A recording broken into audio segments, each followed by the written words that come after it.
दो भागों में विभाजित कर दिया है।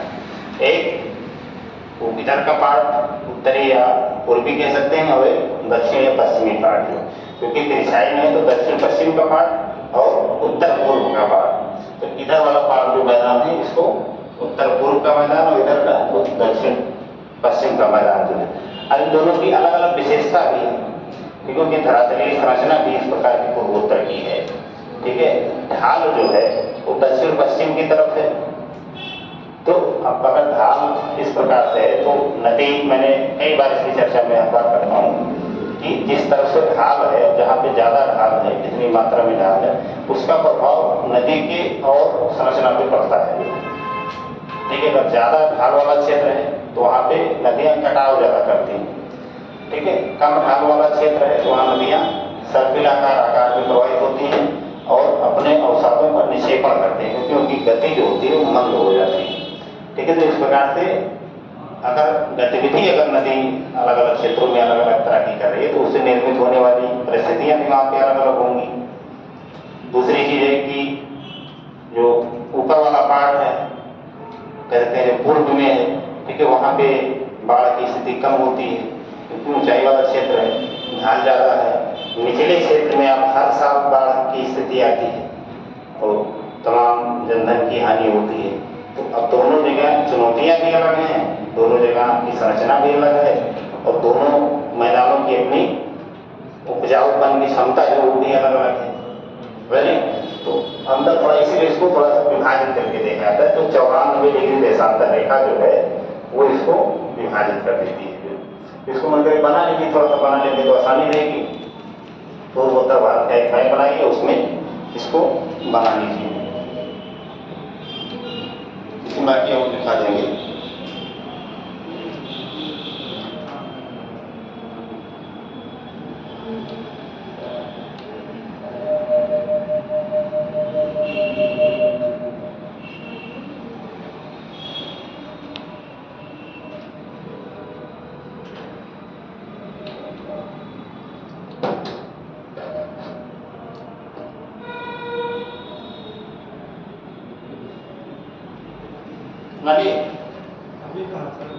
अरे इतना आराम से बनाते हो जी, एक छोटा सा चित्र बनाने में इतना टाइम लग जाता है। आवाज पीछे तो क्या रही है, मैंने सुनाई ना दे आप लोगों को। बना ली, यानी इतनी बातें याद रखिए कि जो ब्रह्मपुत्र का मैदान है उसका जो विस्तार है वो लगभग सदिया से दुबरी के बीच में है। 94 डिग्री देशांतर रेखा इसको दो भागों में बांट देती है। ठीक है, बाकी अभी और सारी चीजें हम लोग देखते चलेंगे। ठीक है, बनके तो और समझने के लिए इधर से अपना ऐसे शिवालिक हिमालय का वो भी बना दीजिए कि आपको क्लियर रहे कि कहाँ से जो है वो है। तो लिख दीजिए शिवालिक हिमालय। ठीक,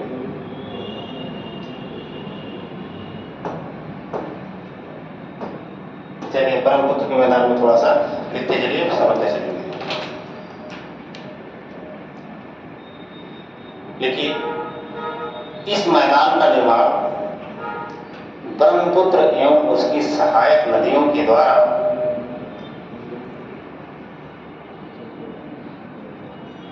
इस मैदान का निर्माण ब्रह्मपुत्र एवं उसकी सहायक नदियों के द्वारा लाए गए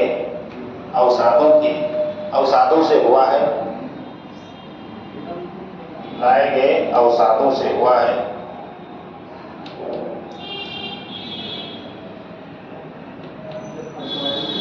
इस मैदान का ढाल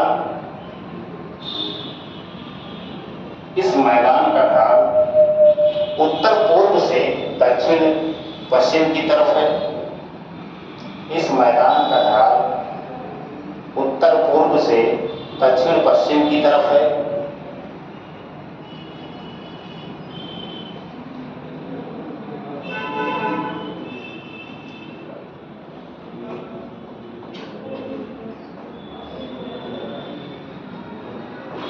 समझ गए ना, ये कंफ्यूज हो जाओ।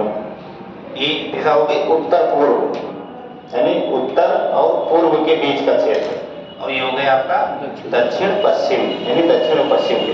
तो ब्रह्मपुत्र के मैदान में जो ढाल है वो इसी प्रकार से है भाई। उसके बहाव को देख के भी आप लोग अंदाजा लगा सकते हैं कि ढाल उसकी किस तरफ से होगी जो, ठीक है।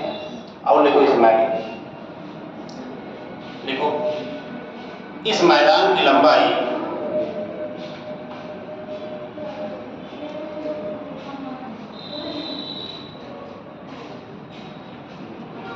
असम में सदिया से धुबरी तक लगभग असम में सदिया से धुबरी, सदिया से धुबरी, ये सब स्थान के नाम है पर पूर्वोत्तर भारत के हैं। सदिया से धुबरी के बीच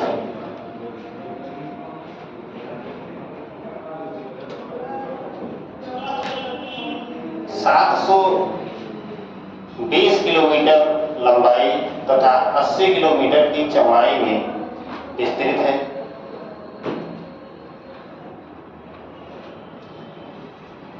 720 किलोमीटर लंबाई तथा 94 किलोमीटर 720 किलोमीटर लंबाई और 94 किलोमीटर चौड़ाई में विस्तृत है।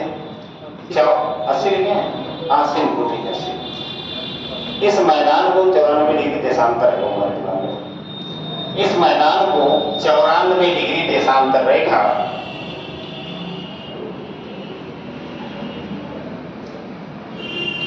दो भागों में विभाजित कर देती है।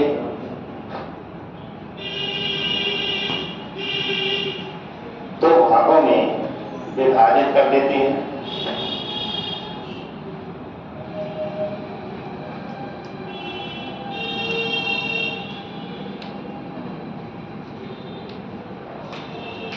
दो भागों में विभाजित कर देती है। पहला ऊपरी ब्रह्मपुत्र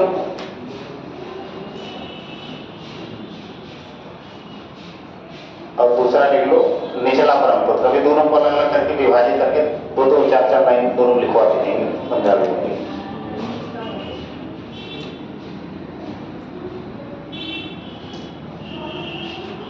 इसी में लिखवा के तो ऊपरी ब्रह्मपुत्र के मैदान में ही, ऊपरी ब्रह्मपुत्र के मैदान में ही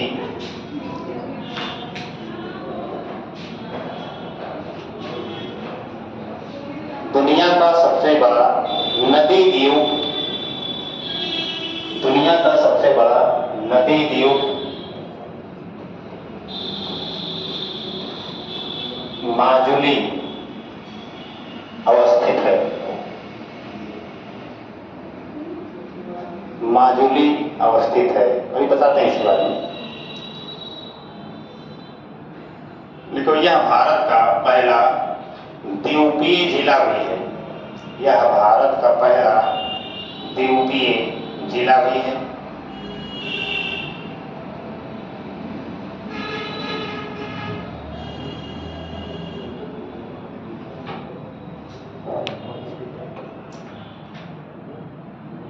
देखो क्या द्वीपीय जिला भी है।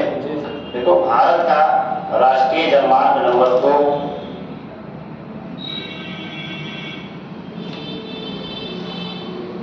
ब्रह्मपुत्र नदी में ही, राष्ट्रीय जलमार्ग नंबर 2, राष्ट्रीय जलमार्ग संख्या 2 सदिया से धुबरी के बीच में ब्रह्मपुत्र नदी में ही अवस्थित है।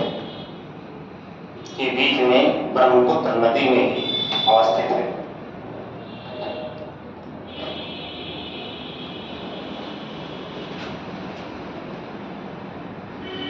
जैसे राष्ट्रीय राजमार्ग होता है उसी प्रकार से राष्ट्रीय जलमार्ग भी होता है। ठीक है, तो क्योंकि हम लोग एक नए विकल्पों की तलाश में है कि भाई हमारा जो ट्रांसपोर्ट है, ठीक है, वो सस्ता भी हो, वहनीय भी हो। ठीक है, तो नेशनल हाईवे बनाने में पैसा भी बहुत ज़्यादा लगता है और बहुत सारी कृषि भूमि भी बर्बाद होती है।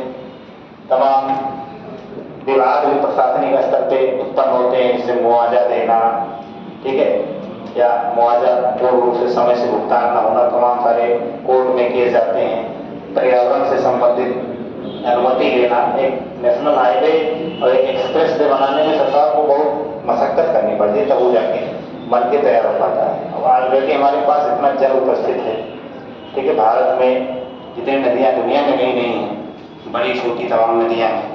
सरकार ने सोचा कि हम लोग ऐसा करते हैं कि कुछ जगह पे जलमार्ग बनाते हैं जो है शहरों के बीच में, और उसमें हम लोग छोटे ट्रांसपोर्ट, जहाज, यात्री जहाज, इन सब का आवागमन करेंगे। हालांकि वो अलग विषय की, इसमें बहुत सारी चुनौतियाँ हैं, ये पूर्ण रूप से लागू नहीं हो पाया। जैसे पहला जलमार्ग नंबर कहाँ है? इलाहाबाद से हल्दिया। इलाहाबाद तो आप जानते हैं, इसको प्रयागराज बोला जाता है, और हल्दिया आपका कहाँ है? पश्चिम बंगाल में। अब कहा गया कि इतनी दूरी में इसको हम राष्ट्रीय जलमार्ग नंबर 1 घोषित करेंगे, तो ये आज नहीं घोषित हुआ है, पहले ही घोषित हुआ है। अब इसको विकसित किया जाएगा और यहाँ पे तमाम घाट बनाए जाएंगे जहाँ पे जहाज रुकेंगे, सामान की लोडिंग पैकेजिंग होगी। तो इससे हमारा तो फायदा होगा, एक तो जो हमारे सड़कों पे ट्रैफिक ज़्यादा है वो कम हो सकेगा, और दूसरी चीज़ है कि सड़कों की अपेक्षा ये सस्ता पड़ेगा जो, ठीक है। कई लाभ हैं, जलमार्ग के कई लाभ होते हैं, लेकिन चुनौतियाँ कई ज़्यादा हैं। चुनौतियाँ, सबसे पहले चुनौती थी कि जो गंगा नदी है इसमें बहुत सारे ऐसे जीव जंतु पाए जाते हैं, ठीक है, जो स्थानिक यानी दुनिया में और कहीं नहीं पाए जाते। स्थानिक का मतलब ये होता है रेयर, ठीक है। अब दुनिया में नहीं पाए जाते, उसमें जलमार्ग जहाज दौड़ाओगे तो उनको नुकसान हो सकता है। दूसरा चीज़ है कि भले गंगा नदी इतनी बड़ी है, लेकिन हमने इतना बांध वगैरह बना दिया, हर चीज़ बना दिया कि उसमें 12 मासी जल उपलब्धता नहीं है, क्योंकि मानसून के समय पता लगे बाढ़ की स्थिति रहेगी, तब भी छोटी जहाजों को चलाना मुश्किल होगा, दुर्घटनाएं अधिक होंगी, और उसके बाद के समय में सूखे की स्थिति रहेगी या पानी बहुत कम होगा, तो उसमें भी जहाज चलाना मुश्किल होगा। जहाज के लिए भाई 2-4 दफे पानी होना चाहिए ना, जैसे छिले पानी में जहाज चला दोगे, छिले पानी में जहाज चलेगी नहीं। अब दूसरा संकट ये भी है कि कहीं पे गहराई बहुत ज़्यादा है, नदी के बेसिन की जो गहराई है इसमें जहाज वगैरह चलाने के प्लान है, ठीक है, कहीं पे बहुत ज़्यादा गहराई है और कहीं पे गहराई बिल्कुल बहुत कम है, ठीक है। तो ये भी एक बड़ा संकट है। पता लगे इलाहाबाद से सामान को लेके चला, मिर्जापुर पहुंचा तब तो ठीक था स्थिति, आगे देखे केवल बालू है, तब क्या करेंगे? तो वैसा तो है नहीं कि सामान होता है कि फिर वहाँ से ट्रक से लेके जाएंगे, फिर आगे जाके फिर जल में ला देंगे, तो ज़्यादा खर्चा हो जाएगा, ठीक है। तो इस प्रकार की चुनौतियाँ भी बहुत सारी हैं जलमार्गों के विकास में। सरकार ने 2015 में विधेयक पास करके कहा कि अब पहले 5 जलमार्ग थे, 5 या 6 थे, ठीक है। सरकार ने कहा कि नहीं, ये 5-6 नहीं, अब छोटी छोटी नदियों को भी जलमार्ग घोषित करेंगे, और वहाँ पे स्टीमर वगैरह और तमाम छोटे नाव ये सब का चलाएंगे, ठीक है। उससे पर्यटन हमारा बढ़ेगा और छोटा मोटा ट्रांसपोर्ट भी हम कर लेंगे इससे। जैसे मान लीजिए किसी को मान लीजिए भानपुर से बस्ती आना है, अब बीच में नदी है कुआनो, तो वहाँ से यहाँ तक हम नाव चलवा देंगे। इस प्रकार से भी सरकार का प्लान था। और 111 नया राष्ट्रीय जलमार्ग घोषित किया गया पूरे देश में, इन 5-6 के अलावा। लेकिन अब व्यवहारिक चीज़ें जो भी होती हैं वो जल्दी लागू नहीं हो पाती, भले कागज में आप बहुत मुंगेरी लाल के हंसी सपने देखते हैं, लेकिन व्यवहारिक जीवन में बहुत सारी चीज़ें नहीं लागू हो पाती। लेकिन सरकार का इतना प्रयास है कि कम से कम बहुत ज़्यादा नहीं तो हम जो बड़ी नदियाँ हैं, जैसे गंगा नदी है, ब्रह्मपुत्र नदी है, ठीक है, दक्षिण भारत में तमाम ऐसी छोटी बड़ी नदियाँ हैं, ठीक है, जहाँ पे जितनी दूरी तक संभव है उतनी दूरी तक हम जो है जहाज़ों का परिचालन करें, ठीक है, क्योंकि इससे हमारे रोड पे जो है क्षमता घटेगी, उसकी रोड से जो ट्रैफिक है, ठीक है, वो घटेगा और ट्रैफिक जाम, सड़क दुर्घटनाएं ये सब थोड़ा कम होंगी। पूरे देश में 1-1.5 लाख लोग जो है सड़क दुर्घटनाओं में मारे जाते हैं, इतना तो किसी देश की जनसंख्या नहीं, अगर तो ये बहुत दुखद स्थिति है। 4-5 लाख दुर्घटनाएं ऐसा होती हैं। तो दुर्घटनाएं क्यों होती हैं? केवल दुर्घटनाएं इसलिए नहीं होती कि वो ओवर स्पीडिंग आदमी करता है, ठीक है, जाम की स्थिति में भी कहाँ से कौन आदमी घुस जाए, किसी पता है, इतने ज़्यादा लोग हैं, सड़कें कम हैं, वाहन ज़्यादा होते जा रहे हैं, ठीक है, तो सारी चुनौतियाँ हैं। तो सरकार का प्रयास है कि भैया हमारे पास 3 या 4 ट्रांसपोर्ट के साधन हैं। पहला रेलवे है, यात्रियों को लाता गया था, तो चलिए सुचारू रूप से चल रहा है, तो उसकी क्षमता भी हम बढ़ाएं। दूसरा सड़क मार्ग है, तो सबसे ज़्यादा सुलभ है। अब रेल मार्ग उतना सुलभ नहीं है ना जितना सड़क मार्ग है। तीसरा असर करने लगा कि भाई हवाई जहाज वाला है, तो हवाई जहाज की भी अपनी सीमा है, उससे बहुत ज़्यादा मालों का ट्रांसपोर्ट नहीं किया जा सकता, सीमाएँ हैं, खर्चे ज़्यादा हैं। तो ऐसे लोहा लाद के थोड़े से कोई लोहे का आयात निर्यात हवाई जहाज से करवाएगा, वो तो पानी के जहाज ही काम करेगी ना। तो इस प्रकार से देश के आंतरिक भागों में भी, ठीक है, आप इतना ज़्यादा ट्रांसपोर्ट, इतना ज़्यादा सस्ता वो नहीं है कि उसको आप जो है आम आदमी तक पहुँचा देंगे। हालांकि सरकार की नीति थी कि जो हवाई चप्पल पहनने वाला है, ठीक है, वो भी हवाई जहाज में चले, लेकिन चढ़ना दूसरी बात है, लेकिन रेगुलर यूज करना दूसरी बात है। अब डेली मान लीजिए आपको बस्ती से लखनऊ जाना है, तो डेली को थोड़े आप हेलीकॉप्टर से जाएंगे, कई बार बस से जाएंगे, हो सकता है साल में 2-4 बार हेलीकॉप्टर भी बैठ जाएंगे। तो सरकार ने कहा कि अब चौथा भी तक हमारे पास जलमार्ग होता है, जलमार्ग भी हम विकसित करेंगे, थोड़ा बहुत तो कम करवाएंगे। देखिए तमाम छोटे बड़े जहाज़ों का जो है परिचालन भी सबके बीच में किया जाता है। बनारस में बहुत सारा इंफ्रास्ट्रक्चर बनाया गया। इसी प्रकार से सदिया से धुबरी के बीच में भी सरकार ने राष्ट्रीय जलमार्ग नंबर 2 घोषित किया जो, ठीक है। तो यदि आपको याद रखना है, जब प्री के प्रश्न है आपके जो पूछे जाएंगे, मेंस में भी एक प्रश्न पूछे जाएंगे, तो मेंस में भारत में राष्ट्रीय जलमार्गों के विकास में कौन कौन सी बाधाएं, इस प्रकार का प्रश्न आपको बनेगा। ये तो लिखो थोड़ा सा आगे, क्या लिखे हो, राष्ट्रीय जलमार्ग संख्या 2।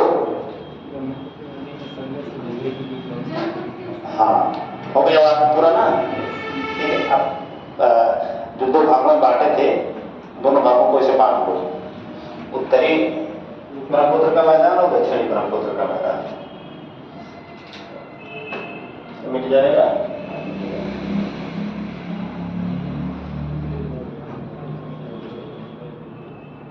ठीक है, इसे बना दो, ऊपरी ब्रह्मपुत्र का मैदान और निचले ब्रह्मपुत्र का मैदान, निचले ब्रह्मपुत्र का मैदान, ठीक है। इसे दोनों में थोड़ा थोड़ा लिखो, ऊपरी वाले में लिखो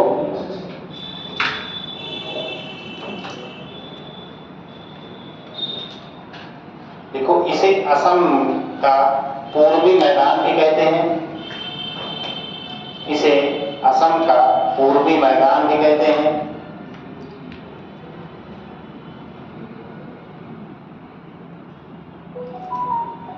इसमें असम राज्य के डिब्रूगढ़ लिखेंगे,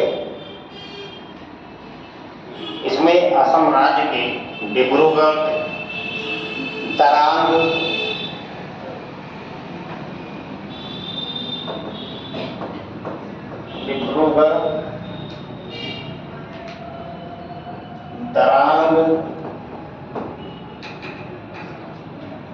लखीमपुर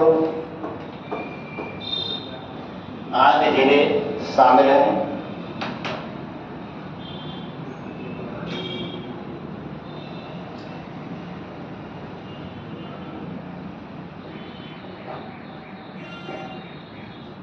आदि जिले शामिल हैं। देखो, इसी क्षेत्र में यानी पूर्वी मैदान में ही, इसी क्षेत्र में ही ब्रह्मपुत्र नदी में माजुली द्वीप का निर्माण हुआ है। माजुली द्वीप का निर्माण हुआ है।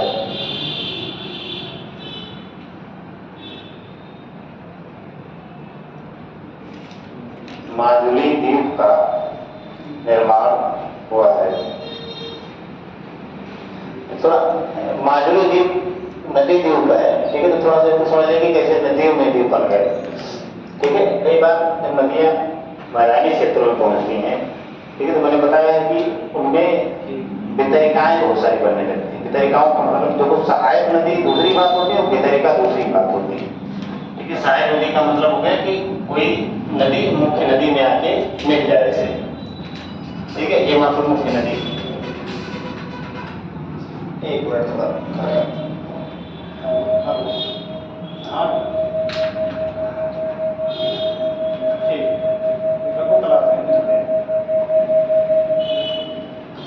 हाँ, मान लो कोई मुख्य नदी है, ये मान लो मुख्य नदी है और ये कोई सहायक नदी है, सहायक नदी। अब ये मुख्य नदी धीरे धीरे प्रवाहित होते हुए जब ये मुहाने के निकट पहुंचती है तो इसमें बहुत सारी वितरिकाएं बन जाती हैं, जैसे बढ़ जाती है, तमाम धाराओं में बढ़ जाती है। तो इसी प्रकार से माजुली द्वीप भी इसी प्रकार से निर्मित हुआ है ब्रह्मपुत्र नदी में, और वही ब्रह्मपुत्र नदी, ठीक है। अब इसमें क्या हुआ कि इसमें एक धारा इधर की तरफ बह गई, एक धारा इधर की तरफ बह गई कुछ दूरी के लिए, फिर आगे आके मिल भी गई, दोनों धाराएं आके मिल भी गई और बीच में खाली स्थान बच गया। अब खाली स्थान बच गया तो ज्यादा जैसे खाली स्थान था तो मजबूत हो गया, उसमें आदमी रहने लगे, बढ़िया से ये जिला घोषित कर दिया भारत सरकार ने उसको। तो ये दुनिया का सबसे बड़ा नदी द्वीप है, क्योंकि ये प्रश्न भी पूछा गया है, तो याद रखना है कक्षा, ये बहुत महत्वपूर्ण तथ्य है, ठीक है। तो अब ऐसे ऐसे इसको द्वीपीय जिला भी घोषित कर दिया गया जो है, और कई बार एग्जाम में ऐसे प्रश्न आपको देखने को मिले भी और मिलेंगे भी, ठीक है। तो ये नदी द्वीप है, कोई सागर और खाड़ी का द्वीप नहीं, ये ध्यान रखने वाले। नदी में द्वीप बनना बड़ी बात है ना, और वो भी ऐसा द्वीप जहाँ जनसंख्या रहती हो। द्वीप तो आप लोग देखेंगे नदी में मई जून के महीने में जब पानी कम होता है, ठीक है, तमाम सारे ऐसे छोटे मोटे स्थान बन जाते हैं बालों के, आप देखते होंगे। लेकिन अब इतने बड़ी द्वीप नहीं बन जाती कि वहाँ आदमी रहने लगे, ठीक है। और फिर अगले मौसम में वहाँ पानी ना जाए, अगले मौसम में वहाँ पे कटाव ना हो। भाई इस सीजन में दिख रहा है थोड़ा सा स्थान खाली, मतलब कि बारिश का पानी जैसा आएगा, मानसून का पानी आया तो सब खत्म द्वीप हो, लेकिन यहाँ पे दो धाराओं बढ़ जाती है तो बीच में बड़ा स्थान खाली बच जाता है जो, ठीक है। उस बड़े स्थान में लोगों की आबादी रहने लगती है और उसको जिला घोषित कर दिया जाता है। और जिला भी घोषित कहते हैं, कोई दुनिया का जो है सबसे बड़ा नदी द्वीप की उपाधि भी इसको मिलती है, ठीक है। तो ये सब चीजें आप लोग थोड़ा सा देखते रहिएगा। अब निचले ब्रह्मपुत्र में लिखो, बस इतना है, निचले ब्रह्मपुत्र में लिखो। इसमें असम के नौगांव, इसमें असम के नौगांव, ग्वालपारा, नाम लिखते हैं नौगांव ग्वालपारा,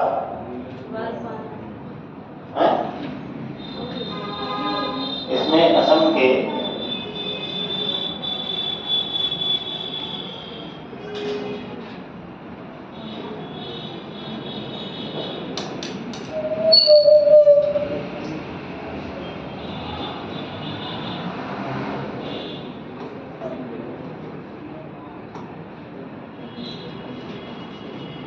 नौगांव एवं ग्वालपारा,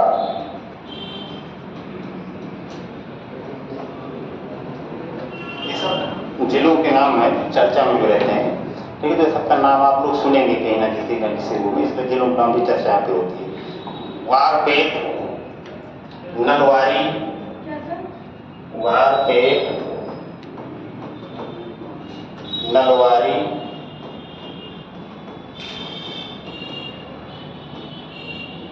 नलवारी, धुबरी,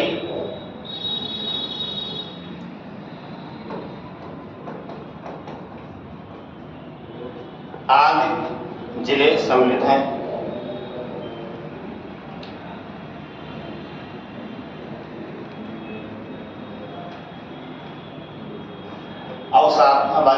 अवसादों के निक्षेपण से इस क्षेत्र में उपजाऊ मैदान का निर्माण हुआ है, उपजाऊ मैदान का निर्माण हुआ है, जहां पर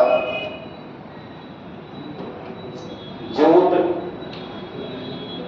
जूट तो आप लोग जानते होंगे ना।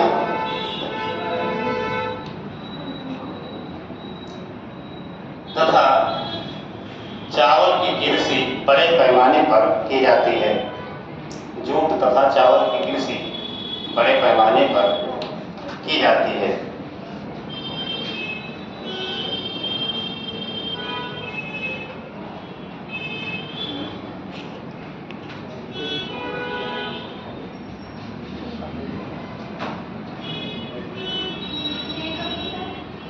आ जाओ, समझिए। तो जाहिर सी बात है उपजाऊ मैदान है, उपजाऊ मैदान ही नहीं, उपजाऊ मैदान तो अपने आप ही अपने आप जूट की खेती ज़्यादातर नहीं की जाती, लेकिन जो वहाँ का जो उपजाऊ मैदान है वहाँ पे नमी ज़्यादा है, और जहाँ ज़्यादा नमी होती है, और जूट और चावल ये दो ऐसी खेती है कि इसमें ज़्यादा नमी की जरूरत होती है। ठीक है, तो इस खेती के लिए परफेक्ट वो एरिया होता है। और इन दो कृषि के अलावा भी बहुत सारी कृषि होती है, पटसन की कृषि होती है, कुछ ऊपरी क्षेत्रों में जहाँ ज़्यादा ढाल है उन क्षेत्रों में चाय वगैरह की खेती भी की जाती है। लेकिन जिसकी प्रधानता होती है यानी जिस कृषि की, उसी को हम लोग नाम दे देते। अपने यहाँ है, अपने यहाँ मुख्य रूप से अगर पूछा जाता है तो धान गेहूँ गन्ना जो फसल का प्रतिरूप है, पैटर्न है अपने यहाँ, ये तो धान गेहूँ गन्ना। लेकिन इसके अलावा क्या कुछ नहीं पैदा होता है यहाँ? सब्जियां भी होती हैं कि नहीं होती हैं? ठीक है, सब्जियां के लगभग हर चीज होता है, मोटे अनाज भी होते हैं, सरसों भी होता है, नहीं होता है, चना भी होता है काम भर का। लेकिन मुख्य तौर पे यहाँ का फसल पैटर्न जो है वो फसल पैटर्न यही है कि धान गेहूँ और उसी के समानांतर गन्ना।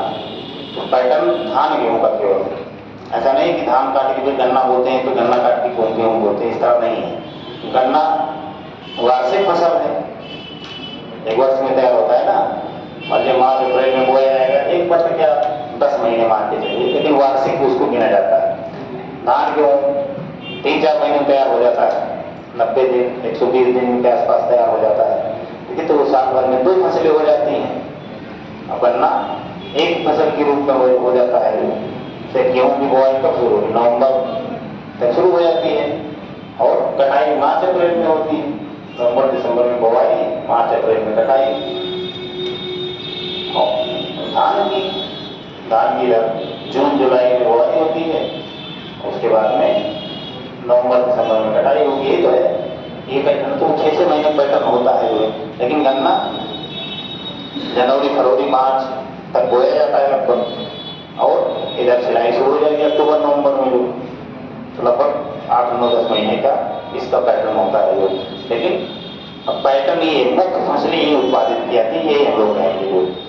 चलिए, अब आपका मैदान भी खत्म हो गया, हिमालय वाला क्षेत्र खत्म ही हो गया, पर्वतीय क्षेत्र। अब तीसरा जो मेजर क्षेत्र है, सबसे महत्वपूर्ण क्षेत्र है, ठीक है, प्रायद्वीपीय पठार, जो भूआकृतिक क्षेत्रों में सबसे बड़ा क्षेत्र भी है। प्रायद्वीपीय पठार का बहुत सारे तथ्य भी आपको मिलेंगे, बहुत सारे पर्वत पठार हैं, बहुत सारी विशेषताएं जो भारत की वो भी आपको जानने को मिलेंगी, क्योंकि भूगर्भिक रूप से भारत बहुत ही विविधतापूर्ण देश है। भूगर्भिक रूप से इतनी विविधता दुनिया में नहीं देखने को मिली। पर्वत भी है, पठार भी है, मैदान भी है, मरुस्थल भी है, तटीय मैदान भी है। ठीक है, तो इस प्रकार की विशेषताएं आपको बहुत सारी देखने। आप भैया हेडिंग डालिए,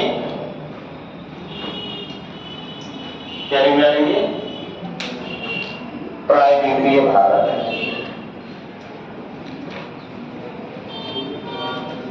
पीछे दिख जाता है, हम लिखते हैं तो ये पीछे दिखाई देता है ना, तो आगे लिख के आगे हम लोग देख लें। प्रायद्वीपीय भारत की, इसमें केवल पठार की चर्चा नहीं होनी है ना।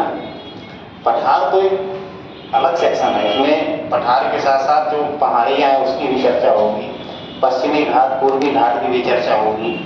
लेकिन तो प्रायद्वीपीय पठार दूसरा चीज है, पठार हमें क्षेत्र में, ठीक है, इसलिए प्रायद्वीपीय भारत। अब प्रायद्वीपीय भारत में जितने उच्चावच हैं, ठीक है, उन सभी की चर्चा इसमें हो जाएगी। तो एक प्रायद्वीपीय पठार का छोटा सा मैप भी आपको कई बार बीच में भी बनाना पड़ेगा, एक मुख्य तौर पे अभी ही बना लीजिए।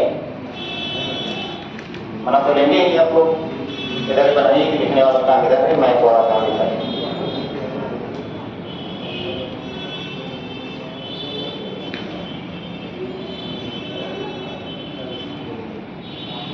हो गया।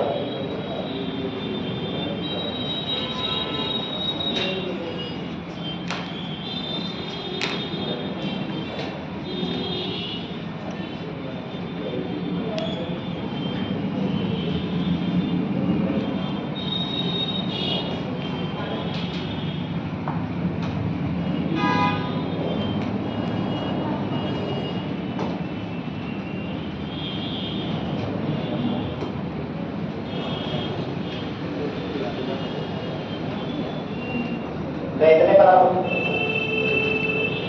प्रायद्वीपीय भाग आपका लिखे होगा। अब पूरा मैप बनाने की जरूरत आपको हर बार नहीं रहेगी।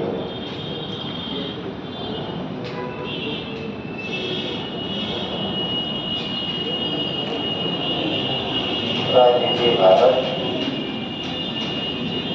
प्रायद्वीप तो आप लोग जानते हैं कि क्या होता है, तीन तरफ से जल से घिरा क्षेत्र हो, तीन तरफ से घिरा नहीं है। अगर आप नीचे की तरफ देखेंगे तो नीचे की तरफ हिंद महासागर आपका है ही है।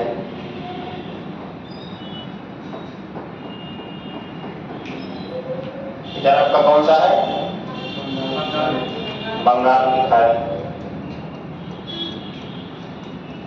देखिए खाड़ी और प्रायद्वीप दोनों एक दूसरे के बिल्कुल विपरीत है। खाड़ी जो होती है वो तीन तरफ खसखस से घिरी होती है और प्रायद्वीप जो होता है वो तीन तरफ से जल से घिरा होता है। बिल्कुल किसी प्रकार का कंफ्यूजन आपको ना रहे। जैसे बंगाल की खाड़ी तो आप देखिए तीन तरफ से जल से घिरी हुई है, ठीक है। इधर आपका अरब सागर है।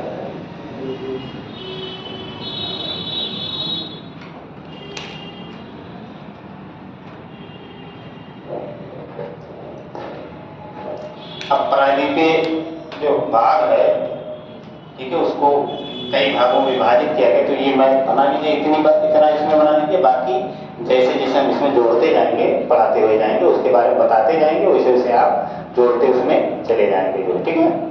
अभी तुरंत जोड़ देंगे तो आप समझ नहीं पाएंगे। तो अब थोड़ा सा इसके बारे में जो है पहले थोड़ा सा 5 मिनट सुनिए, उसके बाद फिर हम लोग थोड़ा थोड़ा लिखना शुरू करेंगे। बना लिए? मैं बना लिए कि नहीं बना लिए सब? अभी इसे मुंगली हिला देंगे हैं?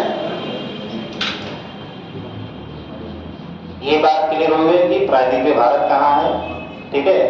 प्रायद्वीप क्यों कहते हैं, ये भी बात क्लियर हो गई। अब थोड़ा सा इसकी जो संरचना है भूगोलिक, थोड़ा सा उस पर नजर दौड़ाएंगे, ठीक है। तो अपने आप बहुत सारी चीजें क्लियर हो जाएंगी। देखिए प्रायद्वीपीय भारत का नाम जो है वो तो उसके आकृति के कारण पड़ा है, लेकिन उसकी भूगोलिक विशेषता है। इतनी विविधता कहीं आपको देखने को नहीं मिलेगी। और भूगोलिक रूप से माना जाता है कि जो प्रायद्वीपीय भारत है वो एक समय में अफ्रीका के पास था। जो अफ्रीका देख रहे हैं ना, अफ्रीका महाद्वीप में सबसे नीचे देखिए येलो में जो दिख रहा है वो अफ्रीका देश है, उसके पास था। लेकिन माना जाता है कि धीरे धीरे ये उत्तर पूर्व की दिशा में प्रवाहित होते होते भारत से आके मिल गया। जो भूगोलिक रूप से माना जाता है, उसके प्रमाण ये दिए जाते हैं कि प्रायद्वीप और जो उत्तर का भाग है उसमें जहाँ पे जोड़ा है, जहाँ पे वो जुड़ा हुआ है जैसे, ठीक है, तो वहां पे तमाम तरीके के भ्रंश पाए जाते हैं, ठीक है, भ्रंश पाए जाते हैं। और नर्मदा एवं ताप्ती जैसी नदियां जो है उसी भ्रंश के माध्यम से अपना मार्ग बनाती है। जैसे नर्मदा ताप्ती नदी देखिए कहाँ बहती है, ये तो बहती है, पूछा जाता है प्रश्न की भारत में पश्चिम से पूर्व की पूर्व से पश्चिम की तरफ से कौन सी नदियां प्रवाहित होती हैं, ऐसे तो है ये। अब ये नदियां माना जाता है कि उसी भ्रंश के माध्यम से प्रवाहित होती है, क्योंकि ये प्रायद्वीप भारत है तो इसकी चट्टानी संरचना थोड़ा कठोर होती है। जो ठीक है, मैदान की तरह नहीं होता है कि ज्यादा कटाव करें नदियां, एक सकरे मार्ग में ये प्रवाहित होती हैं और अपने अवसादों में जो थोड़ा बहुत होता है उसी में छोड़ती जाती है, तभी ये धीरे धीरे बढ़ गया है। इधर भी माना जाता है कि महानदी वगैरह भी इसी भ्रंश के सहारे ही जो है प्रभावित होती है। दूसरा जो तर्क दिया जाता है कि जैसे हिमालय पर्वत है, उसी प्रकार से जो मध्य भारत में विंध्याचल का पर्वत है, ठीक है, और तमाम श्रृंखलाएं मौजूद हैं जो अब एक अवशिष्ट पर्वत के रूप में है, अब घिस पिट गया, प्राचीन पर्वत है, ठीक है। ये पर्वत, इस पर्वत की उत्पत्ति भी इसी कारण से हुई थी, क्योंकि प्रायद्वीपीय भारत जो था, या प्रायद्वीपीय जो पठार जिसको हम कहते हैं, वो जैसे जैसे उत्तर पूर्व दिशा में जा रहा था, ठीक है, और उसी टकराव के कारण जो है मध्य भाग में कई छोटे बड़े पर्वतों का उभार। जैसे दो पर्वत अगर टकराते हैं, दो प्लेटें आपस में टकराते हैं तो क्या होता है, दोनों में टकराएंगी तो मोड़दार पर्वतों की उत्पत्ति होगी जो।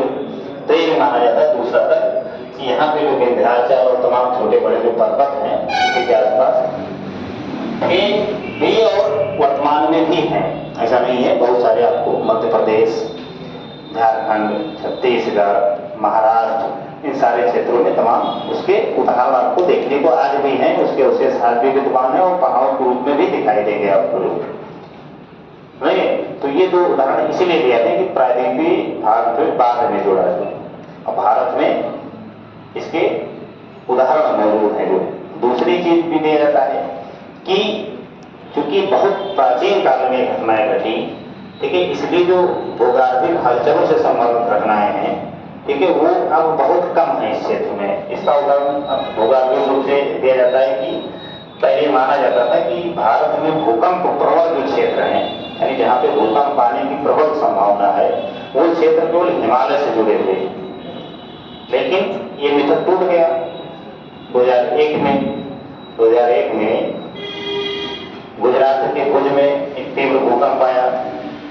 उसके पहले महाराष्ट्र के कोयना में भी एक भूकंप आया, लाखों लोग मारे गए, विनाश और तमाम जनधन की हानि हुई, ठीक है। तो इन दोनों भूकंपों ने भी ये साबित कर दिया कि भूगर्भिक रूप से ये हलचल मुक्त प्रदेश नहीं है, यानी भूगर्भिक रूप से जैसे हिमालय की संरचना है उसी प्रकार से इसकी भी संरचना है। और जितनी भी ऐसी घटनाएं हो रही हैं जो पर्वतीय क्षेत्रों में होती हैं अमूमन, वो इस क्षेत्र में ही दिखाई दे रही है। तो इस बात के पुख्ता प्रमाण है कि प्रायद्वीपीय भारत भी भूकंप से मुक्त नहीं क्षेत्र है।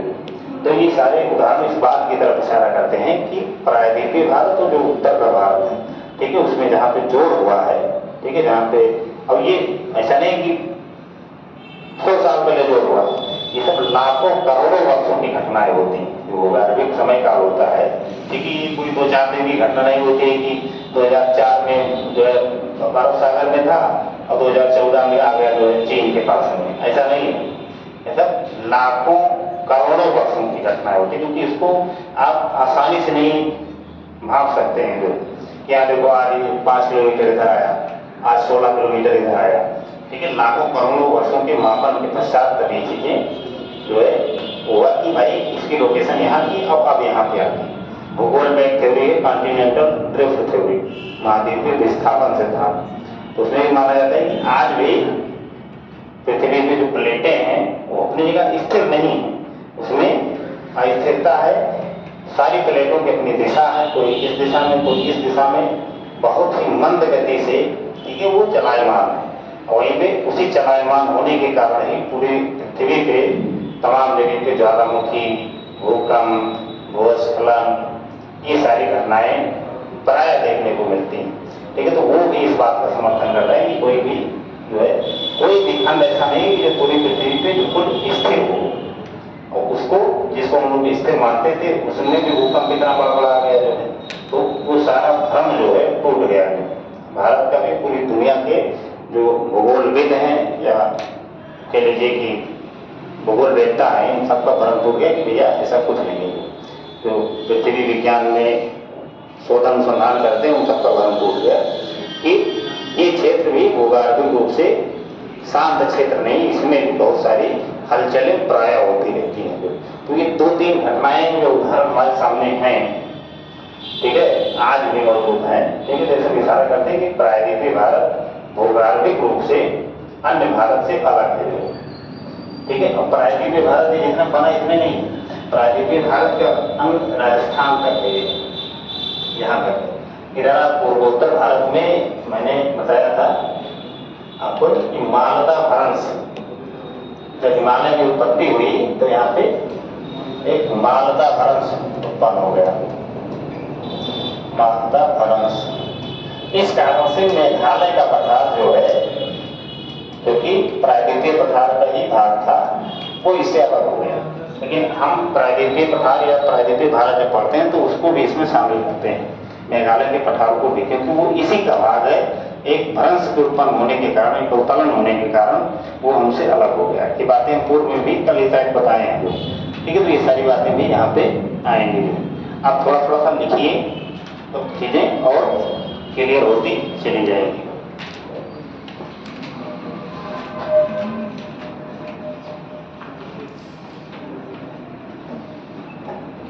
देखो, प्रायद्वीपीय भारत भूगर्भिक दृष्टिकोण से प्राचीनतम भूभाग है। प्रायद्वीपीय भारत भूगर्भिक दृष्टिकोण से प्राचीनतम भूभाग है।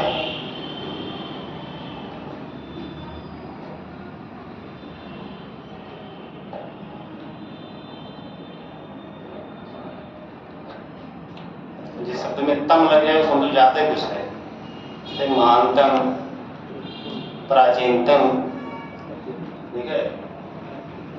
तो यहाँ तो अंग्रेजी शब्दों को भी तोड़ के हिंदी बना देते हैं आप लोग।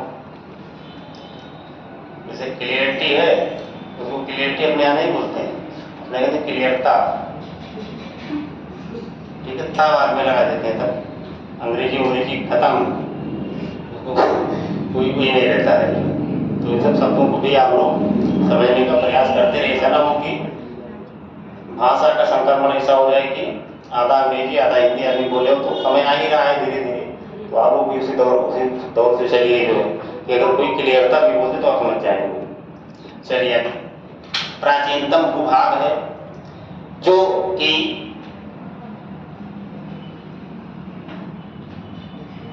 गोंडवाना लैंड, जो कि गोंडवाना लैंड का एक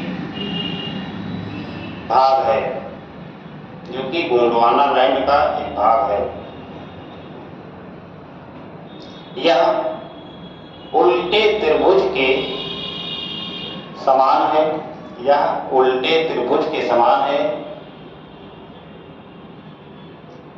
जिसके शीर्ष पर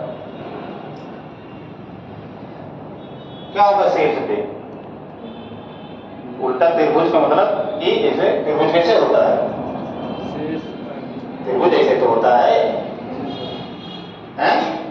तो इसकी आकृति इस तरह दिख रही है, इसकी आकृति उल्टी दिख रही है, ठीक है। यानी इस प्रकार की आकृति में है, देखो ना।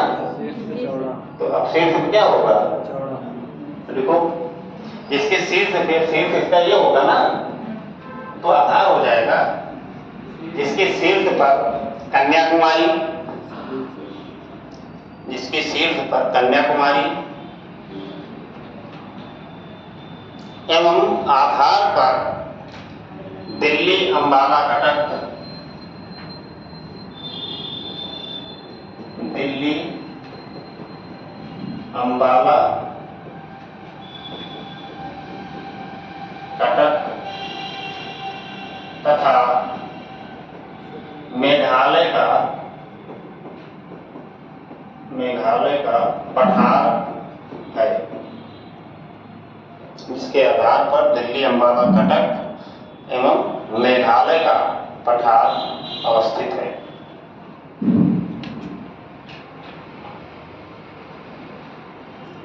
देखो, प्रायद्वीपीय भूभाग में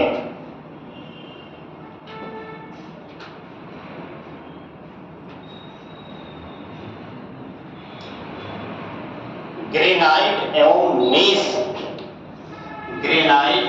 नीस, इसे बताएंगे भी। ग्रेनाइट एवं नीस जैसी आधारिक संरचना मौजूद है, आधारिक संरचना मौजूद है,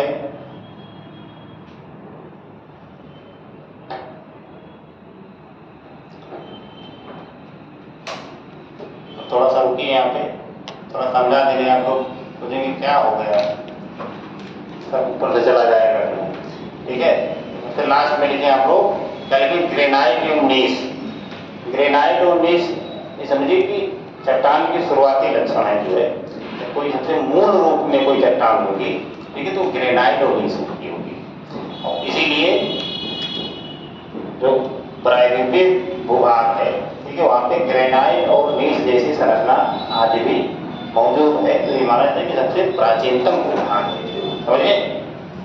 दूसरी चीज जो है दिल्ली अंबाला कटक, इसमें कई बार चर्चा में है, मैंने बताया नहीं, ठीक है। दिल्ली अंबाला कटक का मतलब कि जो अरावली की संरचना है, ठीक है, उसके नीचे का भाग होगा, क्योंकि दिल्ली लगभग अरावली का शीर्ष है।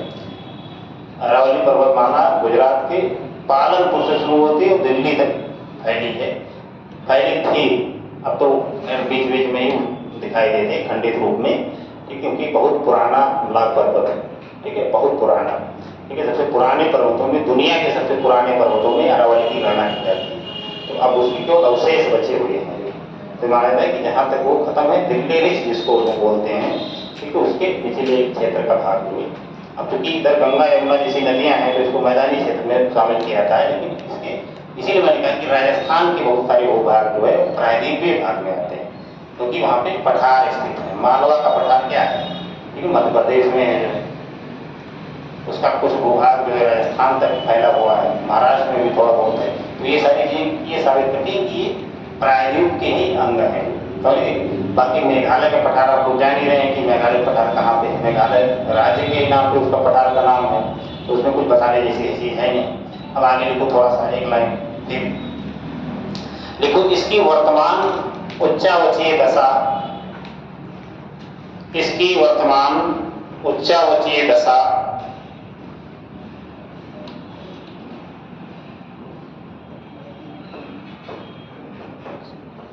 उच्चावचीय दशा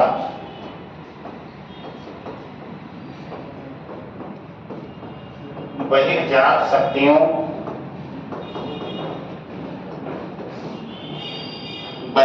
शक्तियों का परिणाम है।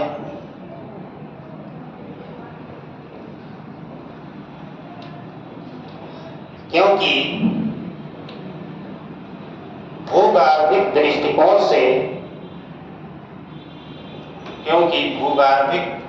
से यह क्षेत्र कम हलचल युक्त है। भूगर्भिक दृष्टिकोण से यह क्षेत्र कम हलचल युक्त है।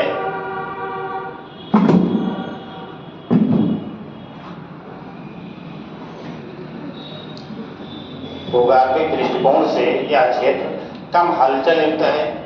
कम हलचल युक्त का मतलब कि उतनी हलचल यहाँ पे नहीं है कि डेली तोड़फोड़ हो, डेली भूस्खलन हो, डेली ऐसी घटनाएं हो, कम हलचल है इस क्षेत्र में, इसलिए इसको माना जाता है कि ये थोड़ा सा शांत क्षेत्र है। और एक चीज इसमें लिखें, बहिर्जात शक्तियों, ठीक है, तो पृथ्वी पे वर्तमान में सतह दिख रही है, इसमें दो तरह की शक्तियां काम करती हैं, एक अंतर्जनित शक्तियां और एक बहिर्जनित शक्तियां। अंतर्जनित शक्तियों का मतलब है कि पृथ्वी के अंदर, ठीक है, पृथ्वी के आंतरिक भाग में, भूभागों में कोई इस प्रकार की हलचल हो, ठीक है, भूकंप आए, भूस्खलन की घटनाएं हो, ज्वालामुखी की घटनाएं हो जाएं, ठीक है, आंतरिक भागों में होंगी, जिसका प्रभाव ऊपर ये उच्चावचीय दशा। उच्चावच का मतलब सीधा था कि ऊपर जो सतह है, ठीक है, उसमें कितना ऊंचाई नीचाई है, उसका सीधा सा संदर्भ होता है उच्चावच। क्योंकि भूगोल की अपनी एक टर्मिनोलॉजी है, तो उसमें शब्दों का प्रयोग जो किया जाता है वो मानक शब्दों का ही प्रयोग वहाँ पे किया जाता है, तो उच्चावच का सीधा सा मतलब होता है। तो कुछ होता है अंतर्जनित शक्तियों के कारण, भूकंप, ज्वालामुखी, भूस्खलन, इन सब के कारण जो है सतह में ऊंचाई नीचाई आ जाती है या उसमें उबड़ खाबड़पन आ जाता है। अब क्योंकि पहले बता दिएगा कि ये क्षेत्र बहुत कम हलचल है, इसका कुछ ही क्षेत्र जो है हलचल, तो वो भी बाद में माना गया जब कोई भूकंप और इस प्रकार की घटनाएं हो गई। ठीक है, बाकी इसका क्षेत्र बहुत ही शांत क्षेत्र है। तो अब शांत क्षेत्र है तो दूसरी जो शक्तियाँ होती हैं बहिर्जात शक्तियाँ, जिसको बहिर्जनित शक्तियाँ बोलते हैं। अब बहिर्जनित शक्तियों में कौन सी ऐसी घटनाएं हो सकती हैं कि जो पृथ्वी की सतह पे जो है ऊंचाई निचाई में परिवर्तन कर सकती हैं। उसमें बर्फ हो सकती है, कहीं जमीन हो पिघल जाए या लुढ़क जाए, जल हो सकता है बह बह के इधर से कटान करके उधर ले जाके निक्षेपित कर दे, वो भी उसमें परिवर्तन ला सकता है। या फिर तेज हवाएं चल रही हों और मरुस्थलीय प्रदेश वहाँ से धूल के कण उड़ उड़ के दूसरे क्षेत्र में निक्षेपित होते हों, तो उससे भी धरातल की सतह जो है परिवर्तित हो सकती है। तो ये सब सामूहिक घटनाएं के श्रेणी में शामिल की जाती है बहिर्जात शक्तियों में, यानी जो बाहर सतह के बाहर ऐसी घटनाएं हो रही हैं, ठीक है, जिसके कारण सतह में परिवर्तन होता है, यानी सतह की उच्चावचीय दशा में परिवर्तन होता है। तो ये माना गया कि प्रायद्वीपीय भाग में शांत क्षेत्र है, तो जितने भी उच्चावच आज के समय में हम देख रहे हैं वो सब बहिर्जनित शक्तियों के परिणाम है। ठीक है, यानी इसी बहते जल की, हवाओं की, बर्फ तो इस क्षेत्र में है नहीं, क्योंकि उष्णकटिबंध में आता है तो बर्फ नहीं है। तो मुख्य रूप से इन्हीं दोनों के कारण जो है इस क्षेत्र में उच्चावचीय दशा में परिवर्तन आता है। अब दूसरी बात रहेगी कि प्रायद्वीपीय पठार जो है आपका, इसमें मुख्य तौर पे इधर की तरफ पश्चिमी घाट पर्वतमाला पाई, ये भी खंडित रूप में है, लेकिन इसकी ऊंचाई जो है जैसे जैसे आप दक्षिण की तरफ बढ़ेंगे वैसे वैसे ज्यादा मिलेगी आपको केरल वगैरह में, लेकिन एक ब्लॉक पर्वत के रूप में, परस पर्वत के रूप में ये यहाँ पे अवस्थित है। अब क्या होता है कि ये पर्वतीय क्षेत्र है तो स्वाभाविक तौर पे इसकी ऊंचाई अन्य क्षेत्रों से थोड़ा ज्यादा होगी। अब यहाँ से जितनी भी नदियाँ निकलती हैं, गोदावरी, कृष्णा, कावेरी, इस प्रकार से नदियाँ निकलती हैं, क्योंकि ये सारी नदियाँ इधर से इधर प्रवाहित होती हैं। अब बहुत स्वाभाविक सी बात है कि इस क्षेत्र में अगर आप यहाँ से देखेंगे महानदी से या महानदी बहती है, ठीक है, यहाँ से अगर देखेंगे तो ये जो क्षेत्र होगा वो मैदानी प्रदेश होगा, जलोढ़ मृदा का प्रदेश होगा। ठीक है, जलोढ़ मृदा, क्योंकि इधर से नदियाँ खटान करके लाएंगी और इधर की तरफ निक्षेपित करेंगी, यानी कण नदियाँ पानी के साथ चलाएंगी, वो इधर की तरफ छोड़ेंगी तो इधर एक बढ़िया सा मैदान का निर्माण होगा नमी युक्त। तो जाहिर सी बात है कि इधर का उच्चावच कुछ दूसरा होगा, इधर की धरातलीय संरचना भी कुछ अलग होगी। यहाँ पे ऐसी फसलों का उत्पादन किया जाएगा जिसमें पानी नहीं पर्याप्त हो, लगता हो। दूसरी चीज है कि जो जलोढ़ वाले क्षेत्रों में उपजाई जा सकती हो, तो आंध्र प्रदेश, उड़ीसा, तमिलनाडु के पूर्वी हिस्से में, इन सारे क्षेत्रों में धान वगैरह की खेती पर्याप्त मात्रा में की जाती है।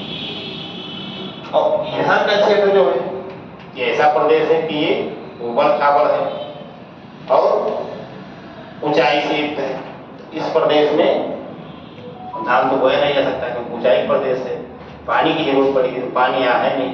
तो इस क्षेत्र में फलोद्यान की कृषि की जाती है, काजू, बादाम, अंगूर, सेब, ये सब इस क्षेत्र में आपको पाए जा सकते हैं। यहाँ पे औद्योगिक स्तर पे जैसे महाराष्ट्र वगैरह में अंगूर की खेती बड़े पैमाने पर की जाती है। महाराष्ट्र, केरल, गोवा, इन सारे क्षेत्रों में जो पश्चिमी घाट का क्षेत्र है वहाँ पे बादाम वगैरह जो आप खाते हैं, काजू वगैरह जो आप खाते हैं, वो सबका उत्पादन बड़े पैमाने पर किया जाता है। तो अब ये उच्चावचीय दशा के कारण भी स्थिति पैदा हुई, एक तरफ पहाड़, एक तरफ जो है मैदान। इधर भी पूर्वी घाट पर्वतमाला है, ये पर्वतमाला है।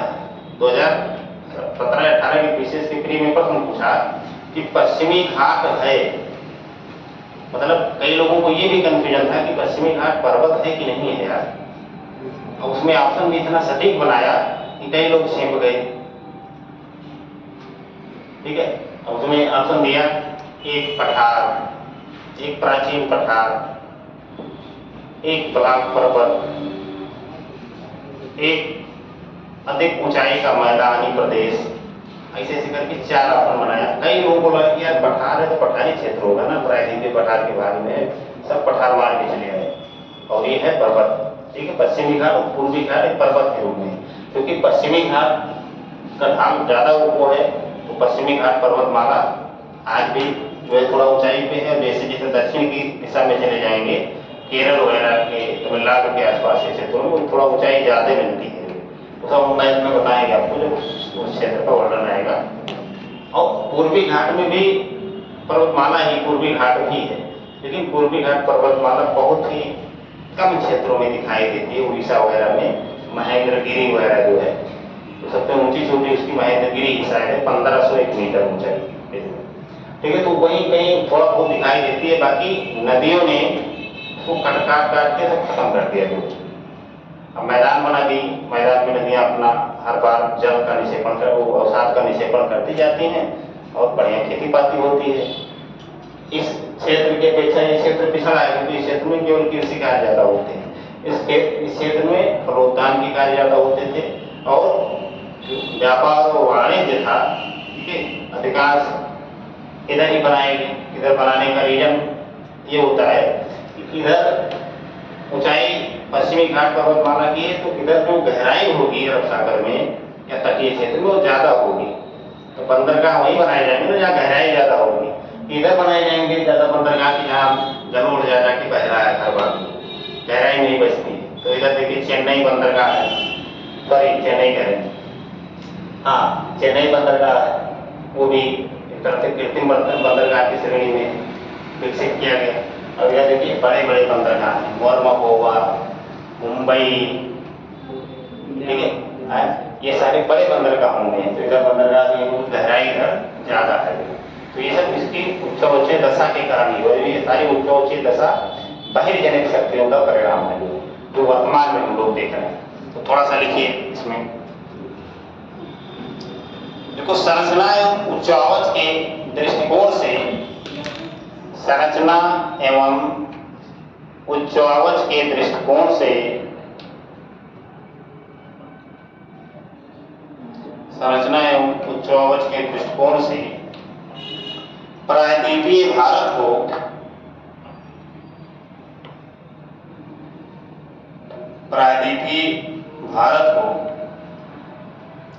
निम्नलिखित भूभागों में वर्गीकृत किया जा सकता है।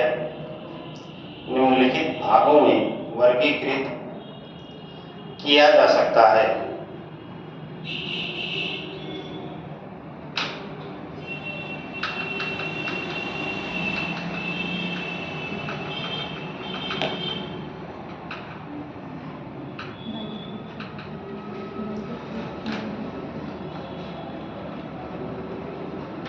इधर कमी करते हैं,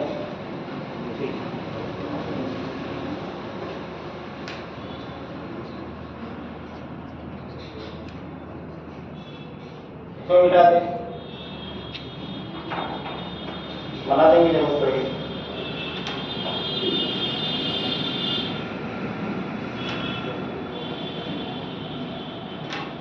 ठीक है, वर्गीकृत किया जा सकता है, तो इसको एक एक करके वर्गीकृत हम लोग कर रहे हैं।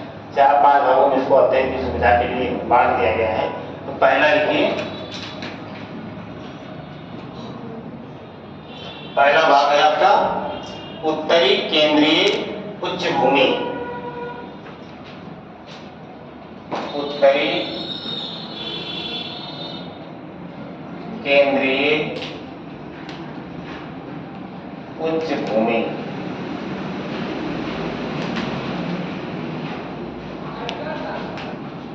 इसको विभाजित करके मैं अब उत्तरी केंद्रीय उच्च भूमि को भैया कई छोटे छोटे क्षेत्रों में विभाजित कर दिया गया, जैसे अरावली पर्वत। अब यहाँ पे थोड़ा सा बना हो, मैं जो इसमें दिखाते चले हम लोग जिससे पहले बनाए थे।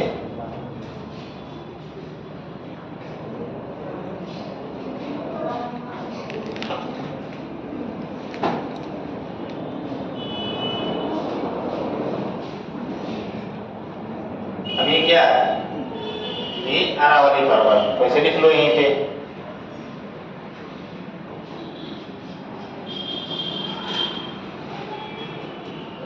अरावली पर्वत, तो इसको जो विभाजित किया गया यहीं पे लिखो विभाजित। फर्स्ट अरावली पर्वत माला। अब इसको नाम क्या दिया गया? उत्तरी केंद्रीय उच्च भूमि, यानी प्रायद्वीपीय भारत के सबसे उत्तर में जो केंद्रीय उच्च भूमियां, ठीक है, उच्च भूमियों के रूप में हमको दिखाई पड़ती है। तो सबसे बड़ी उच्च भूमि तो अरावली पर्वत है, दूसरी उच्च भूमि मालवा का पठार, सेकेंड आपका मालवा का पठार। अब मालवा का पठार कहाँ है? ये वाला क्षेत्र है आपका, मतलब तो यहाँ पे भी लिख सकते हैं मालवा का पठार। तीसरा आपका है बुंदेलखंड,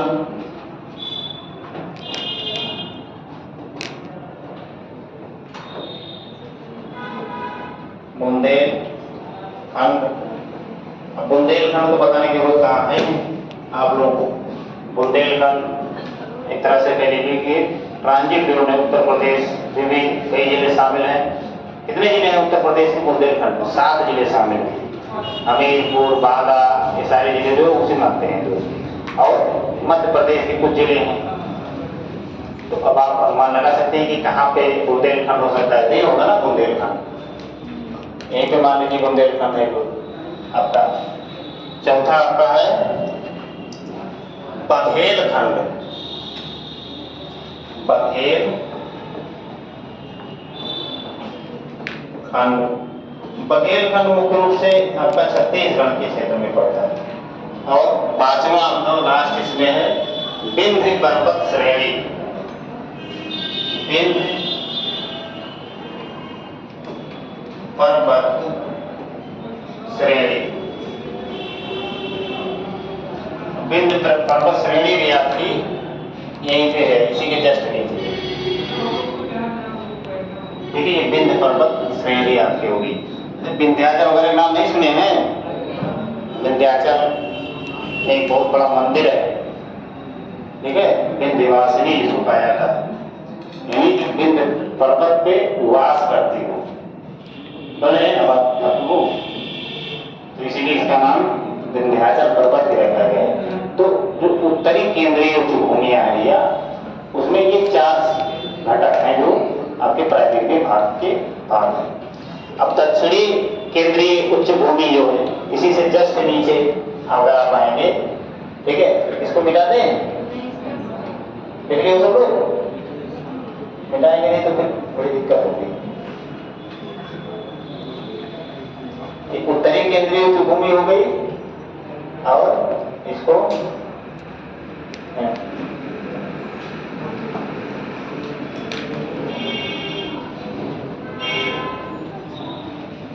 दूसरा आपका हो गया, पहला आप लिखिए उत्तरी केंद्रीय उच्च भूमि और दूसरा लिखिए दक्षिणी केंद्रीय उच्च भूमि। दक्षिणी, अब एक एक करके इसको हम अलग से पढ़ेंगे, अभी जब हम विभाजन कर रहे हैं, जो परेशान होने की जरूरत नहीं कि अरे तब बुंदेलखंड नहीं बताए, ये नहीं बताए, ये तो अभी घबराइएगा नहीं। अभी कि भी बिल्कुल शुरुआती है चीज में, ठीक है। तो दक्षिणी केंद्रीय उच्च भूमि में मुख्य तौर पर शामिल किया जाता है कि सतपुड़ा पर्वत श्रेणी को शामिल किया जाता है। सतपुड़ा पर्वत श्रेणी को, सतपुड़ा पर्वत श्रेणी। अभी देखेंगे कि सतपुड़ा पर्वत श्रेणी कहाँ पे है।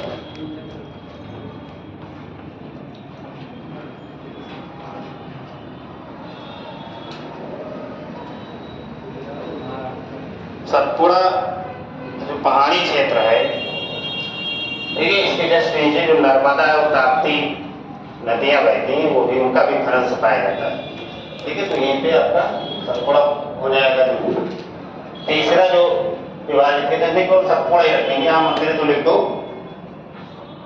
यहीं पे नर्मदा एवं ताप्ती के भ्रंश के मध्य, के भ्रंश के मध्य,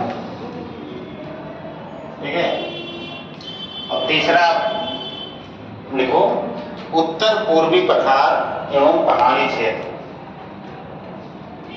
उत्तर पूर्वी पठार एवं पहाड़ी क्षेत्र, पहाड़ी क्षेत्र। इसमें किसको किसको शामिल किया जाएगा? इसमें भैया पहले स्थान पे छोटा नागपुर का पठार, छोटा नागपुर का पठार, छोटा नागपुर का पठार आपका इस क्षेत्र में पड़ेगा यहाँ पे, ठीक है। इसी प्रकार के आसपास के क्षेत्रों में पड़ेगा छोटा नागपुर का पठार। दूसरा इसमें शामिल किया जाएगा महानदी बेसिन,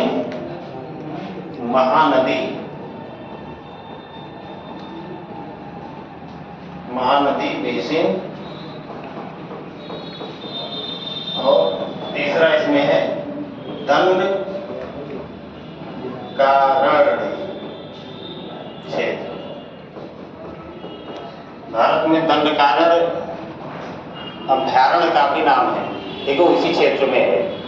बहुत सारी चीजें अब आपको मिलेंगी जो जानी पहचानी नहीं कि हाँ इसका नाम कहीं कभी सुने हैं। जो आप जब पेपर में सॉल्व करेंगे यूपीएससी का प्री वगैरह का, तब भी आपको ये सारे स्थान दिखाई देंगे, कहीं ना कहीं आपको दिखाई सुनाई देंगे कि यार ये शब्द कहीं सुना हुआ लगता है।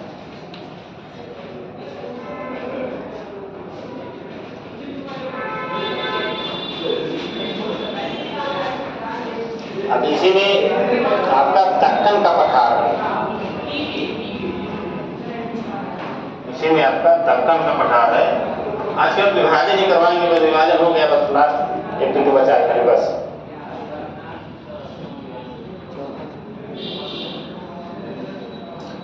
अब दक्कन का जो पठार है भैया वो यहाँ पे है, इसे छोटे से क्षेत्र में। इसको भी दो भागों में बांटा गया, उत्तरी दक्कन और दक्षिणी दक्कन। देखो मिटाते हैं आप,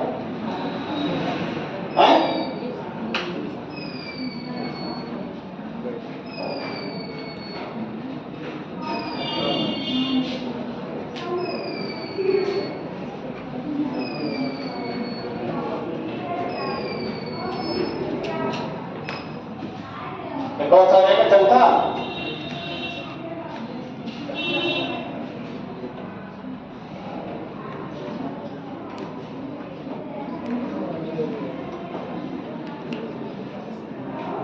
दक्कन का पठार, दक्कन का पठार। अब इसमें उत्तरी दक्कन, उत्तरी दक्कन और दक्षिणी दक्कन, दक्षिणी दक्कन का पठार। भैया उत्तरी दक्कन में कौन सा राज्य पड़ जाएगा? महाराष्ट्र। इसको महाराष्ट्र का पठार भी कई बार बोला जाता है, तो एक ब्रैकेट में लिखेगा महाराष्ट्र का पठार, उत्तरी दक्कन। और दक्षिणी दक्कन जो है ये आपका महाराष्ट्र के साथ साथ आंध्र प्रदेश और कर्नाटक के कुछ क्षेत्रों में, तो यहाँ पे लिख दो आंध्र प्रदेश एवं कर्नाटक का पठार। अगर आपको इसी तरह लिखे कर्नाटक का पठार, तो आप लोग टेंशन न लीजिएगा, उसका मतलब है कि दक्षिणी दक्कन का से बात हो रही है। और चौथे नंबर पे है आपका, पांचवें नंबर पे आपका मेघालय, मेघालय या शिलांग का पठार, का पठार। और लास्ट में लिख देंगे पश्चिमी घाट एवं पूर्वी घाट। लिख दीजिए पश्चिमी घाट पर्वतमाला, पश्चिमी एवं पूर्वी घाट पर्वतमाला। बस इन सबको जिस दिन आप विभाजन हो जाएगा, सबको आप जान जाएंगे, तो बहुत सारे तथ्य आपके पास हो जाएंगे जो आपके एग्जाम में सीधे पूछे जाते हैं। मतलब हर बार प्री के पेपर में आपको 2 से 3% जो है केवल प्रायद्वीप के भारत से दिखाई देते हैं। कोई भी क्या उठा लीजिए, 3 से ज़्यादा होंगे, कम नहीं होते हैं। ठीक है, तो यहाँ पे आपको बहुत सारे तथ्य भी मिलेंगे, बहुत सारी जानकारी भी आपको दुरुस्त हो जाएगी। जो भी इस प्रकार की भ्रम वाली स्थिति रहेगी वो सब, इसीलिए मैं थोड़ा क्लियरिटी के साथ बताता हूँ कि बहुत ज़्यादा चीज छूटे ना। ठीक है, प्राइवेट पे पढ़ा तो यही क्लास में खत्म कर दूँगा, लेकिन फिर एक तो फंसेगा नहीं और ना आपको समझ में आएगा। तो मतलब जितना पढ़ाएं उतना आपके पास ऐसा रहे कि उतना पढ़ने के बाद में आपको लगे कि इसको हमको कहीं दूसरी जगह पर पढ़ने की जरूरत नहीं पड़ेगी। वह तो अब इसको पढ़ाने वाला काम जो है शुरू किया जाए थे कि कल शुरू किया जाए? उत्तरी केंद्रीय उच्च भूमि से शुरू करें, कहिए तो है? रहने दें, टाइम क्या हो गया है? चलो छोड़ दें, 5 मिनट पहले भी कभी कभी आप लोगों के ऊपर भी रहम किया जाए। ठीक है, कई दिन 15-20 मिनट ज़्यादा भी पढ़ा देते तो आप लोग बैठे रहते हैं, भले मन ही मन में गाली देते हो तो आप तो इसे मेला होना गति नहीं। मेला नहीं है, आप लोग मेला होगा छोड़ के बैठे हैं, ये भी अपने आप में बहुत बड़ा अन्याय है। क्यों? आज मेला होता है, हम छोटे से गाँव में मेला लगता है भैया, कजरी का तीज।